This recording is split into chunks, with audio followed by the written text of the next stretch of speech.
Hey everybody, I'm Joe. Today we're going to be talking about damage multipliers, damage reduction, and weapons in the Marvel Multiverse TTRPG. As usual, when I start one of these videos, the Marvel Multiverse game is currently in playtesting as of recording. So if new rules errata come out, or of course when the full rulebook comes out in June, if there are changes I need to make, then I'll do a video talking about any changes or additions to the rules set as discussed. But as of right now, we're in Rules Update 1.3, and we want to talk about the alterations made specifically in Rules Update 1.3 to damage reduction, to damage multipliers, and to weapons. These things have changed a lot since the original playtest rulebook, and they are substantively different and actually pretty easy to understand now, as long as you kind of know what the basic concept is. And so that's what we're talking about today. So how is damage increased or decreased in the game of Marvel Multiverse?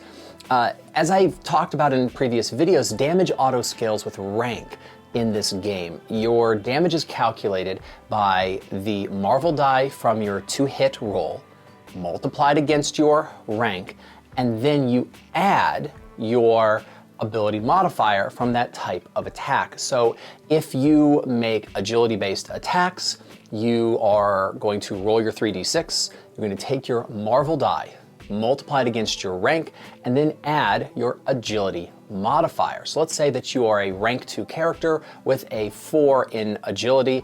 You're going to roll your 3d6. Let's say that you roll a 3 on the Marvel die. 3 times 2 is 6. Then you add the 4 from agility and you have a 10 damage.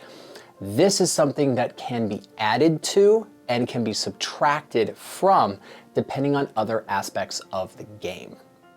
Let's continue talking about agility-based attacks for our example, though this works with any type of damage roll.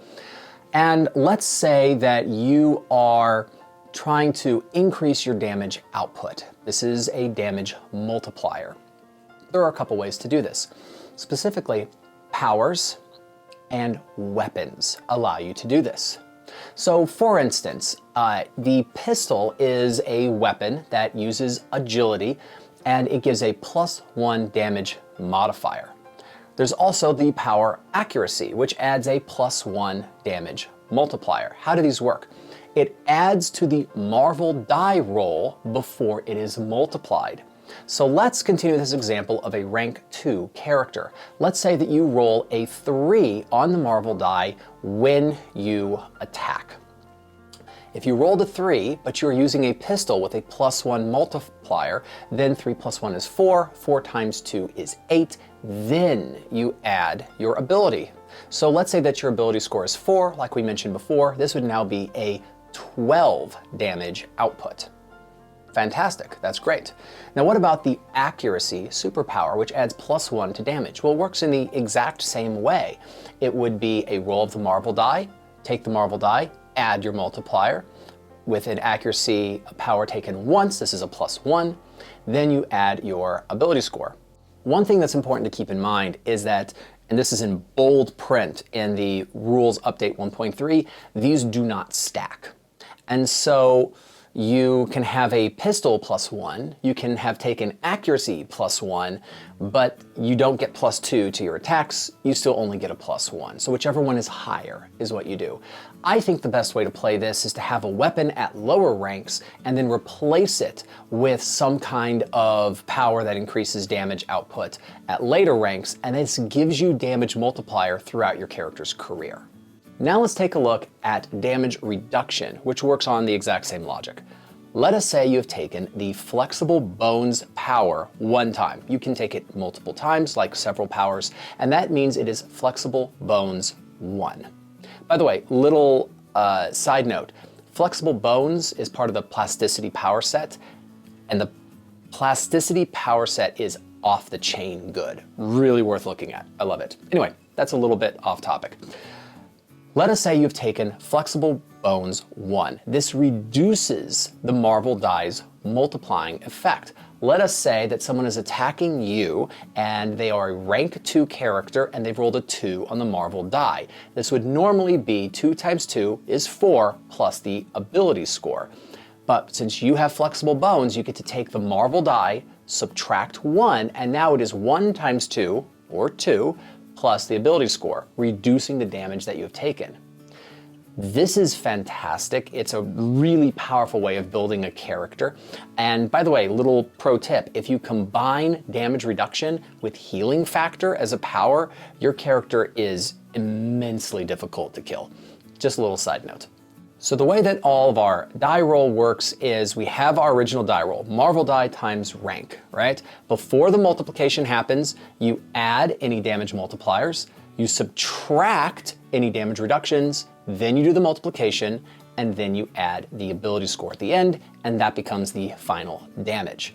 So weapons work in a very similar way. Weapons always have a range given in spaces or squares. Each space or square is equal to 5 feet.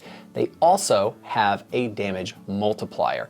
Damage multipliers work the same way as everything else we've been talking about. So for instance, a pistol is a +1 weapon using agility as the attack score that you use, and then the range is going to be 10 spaces, so it can go up to 50 feet. Please note that as you read the description of a weapon, many times a weapon that works at range does not work well in close quarters. So for instance, the rifle works up to 20 spaces away or 100 feet range with a +1 damage multiplier. However, if you attack somebody that is 5 spaces or 25 feet or closer to you, the attack has trouble. Generally speaking, the more powerful a weapon is at range, the worse it is up close. So one thing that's important to keep in mind is that some weapons automatically allow you to attack multiple targets without taking a specific power to do so. Most of the time, to attack multiple targets, you need a power that you've taken in the game in order to allow for attacking everyone in range or 2 targets or whatever.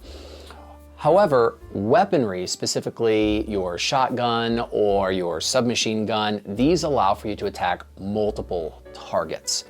Typically when this happens, you're going to divide a damage equally between all of the people hit. So with a shotgun, you can attack 2 adjacent targets, and then each one takes half damage. If you use the submachine gun, you can attack up to 3 targets as long as they're on adjacent spaces, but each one of them takes an equal amount of damage, meaning that you take your full damage roll, divide by 3, and spread it equally among them. So wait a minute, you might ask, how does this interact with fantastic success? What happens there? Here's the way that fantastic success and double damage works. Okay, and this has changed in Rules Update 1.3, but basically when you do a fantastic success, it doubles your rank inside of this equation. All right, meaning that the damage multiplier or damage reduction affects the Marvel die, but does not affect the doubled value of your rank. The example given inside of Playtest Document 1.3 is Spider-Man is a rank 4 character, so if he has a fantastic success, it is the Marvel die times 8, and then ability score added on top. So you can have your fantastic success and still have any damage reduction or damage added from damage multipliers going on top of that. And that's how that effectively works. All right, so this has been a look at the Marvel Multiverse TTRPG and how damage multiplier, damage reduction, and weapons work inside of the game system. YouTube is literally made out of buttons. They're all over here for you to press. Thank you so much for your time, and I look forward to seeing you again soon. All right, bye. By the way, if you're interested, I run a game of Marvel Multiverse over at Startplaying.games. I'll put a link in the description.